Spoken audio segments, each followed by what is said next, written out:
When we talk about weapons that changed the course of history, we often think of the atomic bomb or the fighter plane.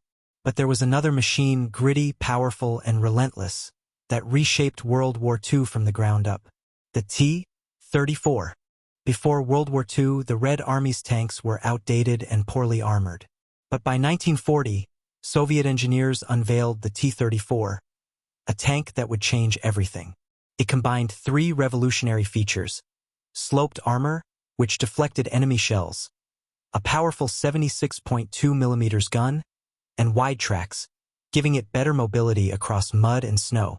Unlike the complex German tanks that came later, the T-34 was designed to be simple, reliable, and mass-producible. And that would make all the difference. In June 1941, Nazi Germany launched Operation Barbarossa, the largest invasion in history. The Wehrmacht expected an easy victory over poorly equipped Soviet forces. But then they met the T-34. German shells bounced off its armor. Their tanks were outgunned, outmaneuvered, and stunned by the T-34's speed and firepower. General Heinz Guderian, the father of German armored tactics, called it the best tank in the world. The Germans had no answer, at least not at first. Germany built precision machines, but the Soviets built waves of steel. Thanks to the T-34's design, Soviet factories could churn them out by the thousands, even after being relocated beyond the Ural Mountains to avoid German bombing.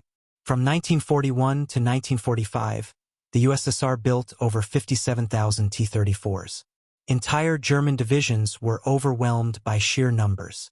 Everywhere the Red Army went, from Stalingrad to Berlin, the T-34 led the charge. The original T-34 was revolutionary, but as the war evolved, so did the tank.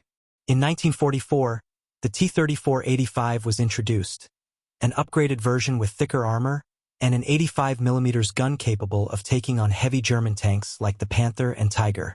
It wasn't about being the best tank on paper, it was about being good enough in massive numbers and reliable under fire. The T-34-85 became the backbone of Soviet armored forces until the war's end, and even decades afterward in post-war conflicts.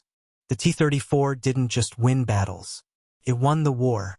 Its combination of mobility, firepower, and mass production shifted the balance on the Eastern Front. It's no exaggeration to say that without the T-34, the outcome of World War II might have been very different. Today, T-34s still stand in museums and on pedestals across Eastern Europe, a symbol of Soviet resilience, industrial power, and battlefield dominance. It wasn't the biggest, fastest, or most advanced tank, but it was the right tank at the right time. This was the tank that changed World War II, the Soviet T-34.